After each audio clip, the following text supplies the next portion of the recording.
Hello guys, कैसे हो। आशा करता हूँ सभी अच्छे होंगे। My name is Ravi Meena. Welcome to my YouTube channel science Guru Ravi. दोस्तों, जैसा कि आपने थंबनेल में देखा, आज हम जनरल साइंस का एक इम्पोर्टेंट टॉपिक ब्लड डिस्कस करने वाले हैं। दोस्तों, ब्लड जनरल साइंस का एक ऐसा टॉपिक है जिसमें से पिछले एग्जामों में बहुत सारे क्वेश्चन पूछे हुए हैं। आज मैं आपके बीच में उन्हीं क्वेश्चनों का साझा करने वाला हूँ। गाइज, यकीन मानिए, आप कोई सी भी एग्जाम की तैयारी कर रहे हो, आपके लिए यह वीडियो इम्पोर्टेंट होने वाला है। गाइज, अंत तक जरूर बने रहिएगा इस वीडियो में। और आपको वीडियो कैसी लगी प्लीज कमेंट बॉक्स में जरूर बताना। चलिए दोस्तों, आज की क्लास स्टार्ट करते हैं। क्वेश्चन नंबर 1, ब्लड क्या है। ऑप्शन नंबर ए, तरल संयोजी उत्तक। ऑप्शन नंबर बी, लाल रंग का तरल पदार्थ। ऑप्शन नंबर सी, दोनों। ऑप्शन नंबर डी, इनमें से कोई नहीं। दोस्तों, आपका जो राइट आंसर होगा वो होगा ऑप्शन नंबर सी, क्योंकि दोस्तों ब्लड एक प्रकार का तरल संयोजी उत्तक भी है, यानी कि ऑप्शन नंबर ए भी सही है। और दोस्तों, ब्लड एक लाल रंग का तरल पदार्थ भी है। दोस्तों, तरल संयोजी पदार्थ का मतलब क्या होता है। तरल संयोजी पदार्थ का मतलब क्या होता है। दोस्तों, तरल का मतलब होता है कि ब्लड हमारा लिक्विड फॉर्म में पाया जाता है, द्रव्य अवस्था में पाया जाता है। जबकि संयोजी का मतलब होता है दोस्तों जुड़ा हुआ होना। क्या होना दोस्तों? जुड़ा हुआ। दोस्तों, बहुत सारी कोशिकाओं से हमारा जो ब्लड है ये जुड़ा हुआ होता है, जैसे कि आरबीसी, डब्ल्यूबीसी, प्लेटलेट्स, इन बहुत सारी कोशिकाओं से जुड़ा हुआ होता है। और उत्तक का मतलब होता है दोस्तों कोशिकाओं का समूह है। जो हमारी सेल्स होती है, इस सेल्स का समूह है, कोशिकाओं का समूह है। तो हम कह सकते हैं कि ब्लड हमारा एक प्रकार का तरल संयोजी उत्तक है। और दोस्तों, यह द्रव्य अवस्था में पाया जाता है। और इसका रंग कैसा है? इसका रंग हमारा लाल रंग है। तो कहने का मतलब यह है दोस्तों कि ब्लड क्या है? ब्लड एक प्रकार का तरल संयोजी उत्तक भी है और लाल रंग का एक तरल पदार्थ भी। तो हमारा राइट आंसर कौन सा हो जाएगा दोस्तों? ऑप्शन नंबर सी, दोनों। बात क्लियर है? अब चलते हैं सेकंड क्वेश्चन की ओर। क्वेश्चन नंबर 2 है, ब्लड का अध्ययन विज्ञान की किस शाखा में किया जाता है। ऑप्शन नंबर ए, हेमेटोलॉजी में। ऑप्शन नंबर बी, हिपेटोलॉजी में। ऑप्शन नंबर सी, न्यूरोलॉजी में। ऑप्शन नंबर डी, कार्डियोलॉजी में। ऑप्शन नंबर ई, एंजियोलॉजी में। दोस्तों, आपका जो राइट आंसर है वो है ऑप्शन नंबर ए, हेमेटोलॉजी। दोस्तों, ब्लड का अध्ययन विज्ञान की जिस शाखा में किया जाता है उस शाखा को हेमेटोलॉजी कहा जाता है। लेकिन दोस्तों, ऑप्शन नंबर बी है हिपेटोलॉजी। तो दोस्तों, विज्ञान की जिस शाखा में लीवर का अध्ययन किया जाता है उस शाखा को कहा जाता है हिपेटोलॉजी, लीवर का अध्ययन। दोस्तों, विज्ञान की जिस शाखा में लीवर का अध्ययन किया जाता है उस शाखा को क्या कहा जाता है? हिपेटोलॉजी। दोस्तों, बहुत इंपॉर्टेंट है, हल्के में मत लेना, बहुत अच्छे अच्छे क्वेश्चन पूछे जाते हैं यहाँ से। ऑप्शन नंबर सी की बात करते हैं दोस्तों, तो न्यूरोलॉजी। विज्ञान की जिस शाखा में दोस्तों तंत्रिका तंत्र का अध्ययन किया जाता है, विज्ञान की जिस शाखा में तंत्रिका तंत्र का अध्ययन किया जाता है उस शाखा को न्यूरोलॉजी कहा जाता है।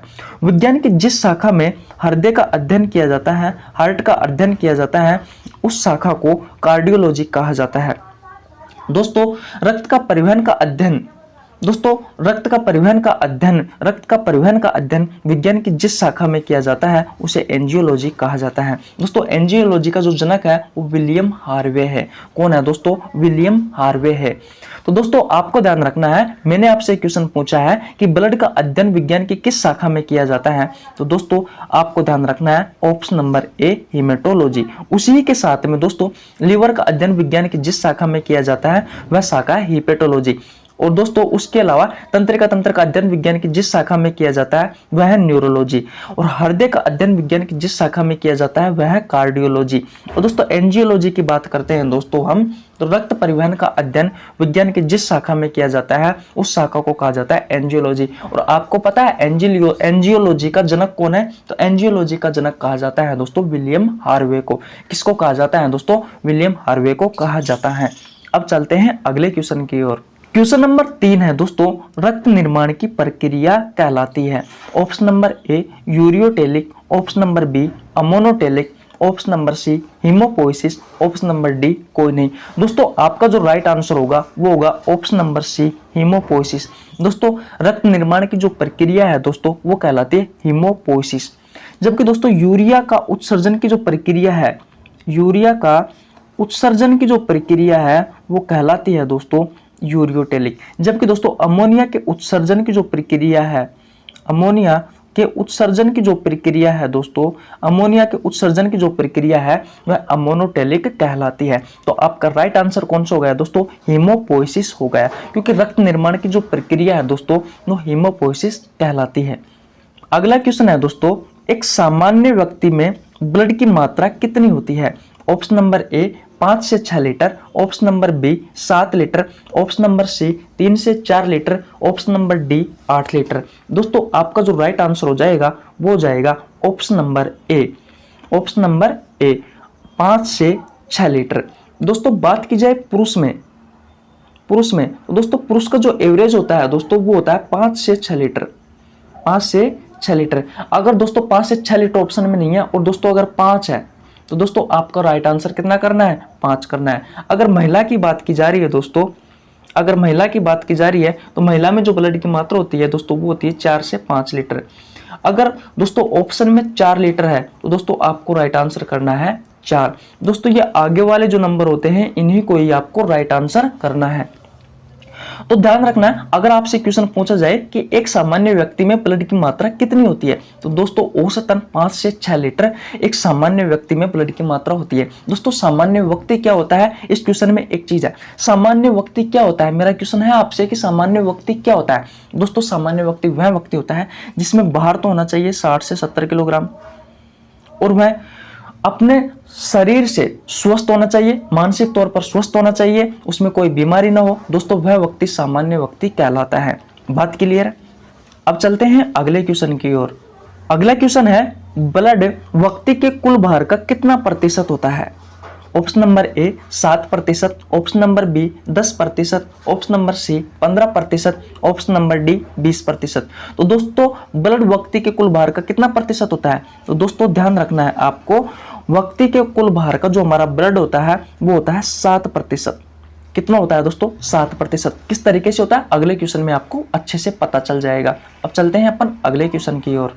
नेक्स्ट क्वेश्चन है, नवजात शिशु में ब्लड की मात्रा होती है, नवजात शिशु में ब्लड की मात्रा होती है। Option number A 0.31 litre, option number B 0.7 litre, option number C 0.21 litre, option number D 1.21 litre. तो दोस्तों आपका राइट आंसर हो जाएगा ऑप्शन नंबर सी 0.21 लीटर।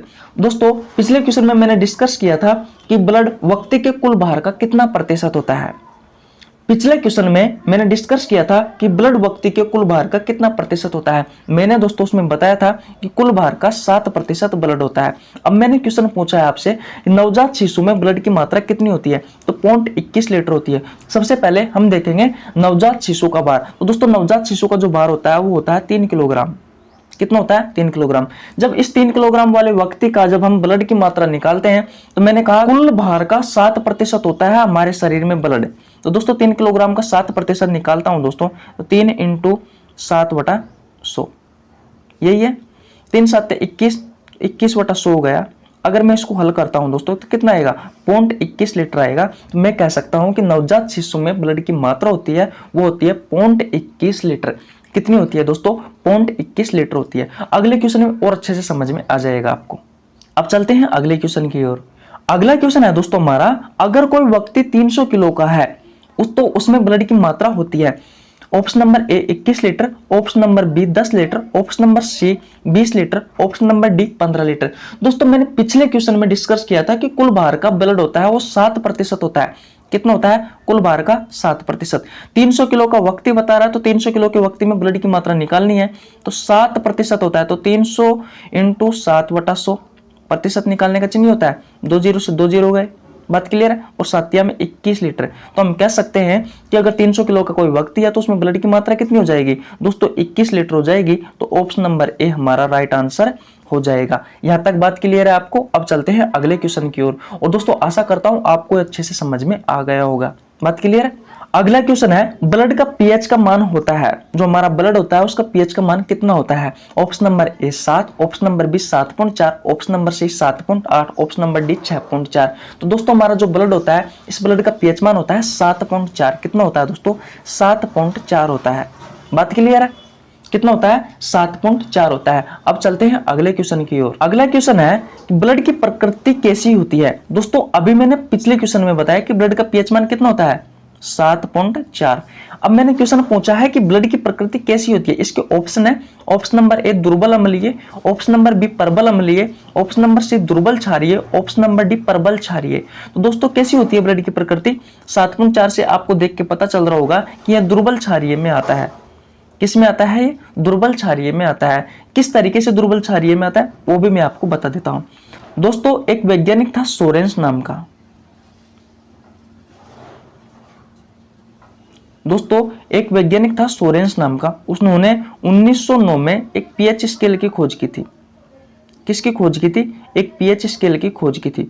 उन्होंने क्या बताया, पीएच स्केल पर 1 से लेकर के 14 तक अंक थे, बीच में 7 था।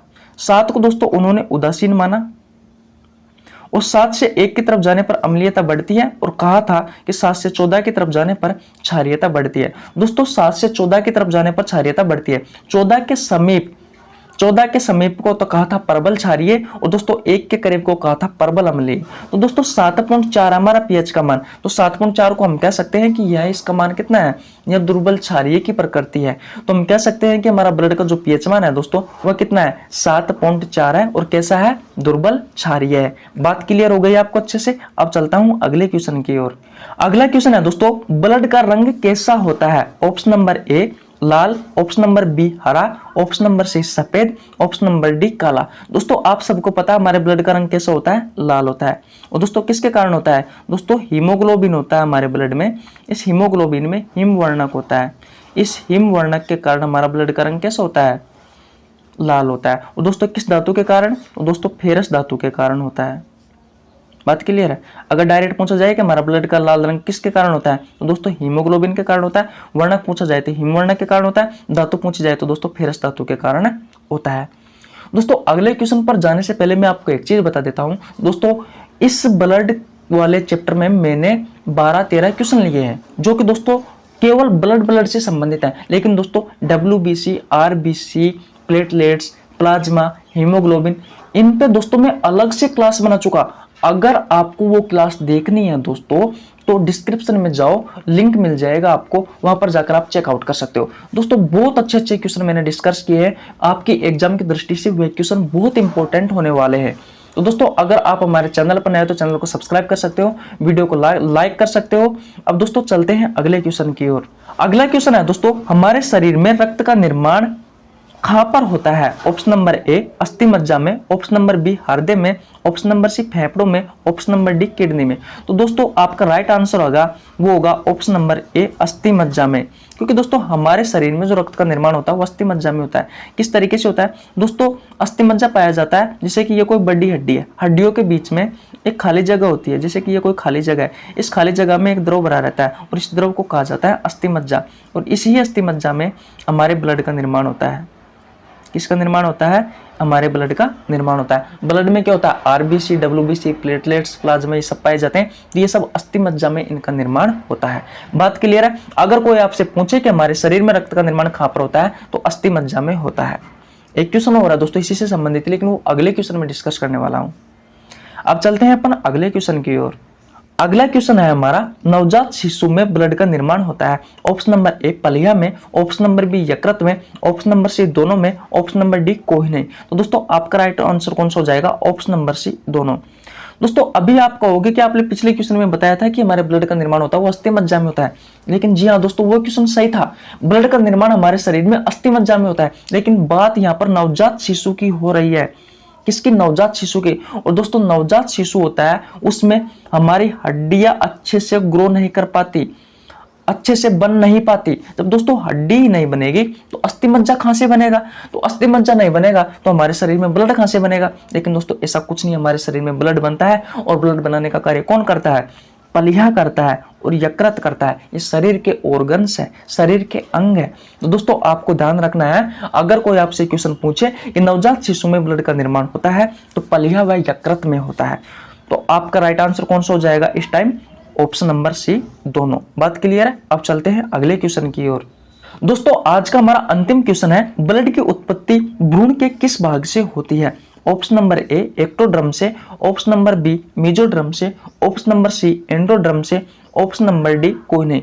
दोस्तों जैसे कि कोई हमारा भ्रूण है, ये क्या है हमारा भ्रूण है, तो दोस्तों भ्रूण के ऊपर 3 परत पाई जाती है, भ्रूण के ऊपर 3 परत पाई जाती है, जैसे कि एक, ये दूसरी वाली हो गई और ये तीसरी वाली हो गई। दोस्तों मैं अलग अलग कलर से मैं आपको बता देता हूं। जैसे कि सबसे बाहर वाली परत है, सबसे बाहर वाली परत है दोस्तों, उसे तो कहा जाता है एक्टोड्रम। उसके बाद में दोस्तों मैं लाल रंग से बता देता हूं कि जो मेसोड्रम वाली परत होती है इसको बताते हैं हम बीच वाले परत से। जो बीच वाली परत होती है दोस्तों उसको कहा जाता है मेसोड्रम। क्या कहा जाता है? मेसोड्रम कहा जाता है। जबकि दोस्तों सबसे अंदर वाली परत होती है उसे कहा जाता है एंडोड्रम। क्या कहा जाता है दोस्तों? एंडोड्रम कहा जाता है। तो ये आपको अच्छे से दिखाई दे रही होगी। सबसे बाहरी परत है दोस्तों वो होता है एक्टोड्रम, बीच वाली परत है वो है मेसोड्रम और सबसे अंदर वाली परत है दोस्तों वो है एंडोड्रम। तो दोस्तों हमारा ब्लड की जो उत्पत्ति होती है वो भ्रूण के किस भाग से होती है? तो वो मेसोड्रम वाले भाग से होती है। ऑप्शन नंबर बी आपका राइट आंसर हो जाएगा। जबकि दोस्तों एक्टोड्रम की बात की जाए तो जो ब्लड का जो भ्रूण का जो सबसे बाहरी भाग है दोस्तों इससे होती है दोस्तों हमारा जो बाह्य कंकाल होता है ना, बाह्य कंकाल कौन कौन से होते हैं? जैसे कि हमारे बाल हो गए, नाखून हो गए, है कि नहीं है? इन सब की उत्पत्ति किससे होती है? हमारे एक्टोड्रम से होती है। बात क्लियर है? मेसोड्रम की बात की जाए दोस्तों तो मेसोड्रम से हमारे दोस्तों कंकाल तंत्र होता है, इस कंकाल तंत्र का निर्माण भी होता है। उसी तरीके से हमारे पूरे शरीर का निर्माण भ्रूण की इन परतों से होता है। तो आपको ध्यान रखना है ब्लड की उत्पत्ति भ्रूण के किस भाग से होती है? तो मेसोड्रम से होती है। अगर आप हमारे चैनल पर नए आए तो चैनल को सब्सक्राइब कर सकते हो, वीडियो को लाइक कर सकते हो। जय हिंद साथियों, जय भारत।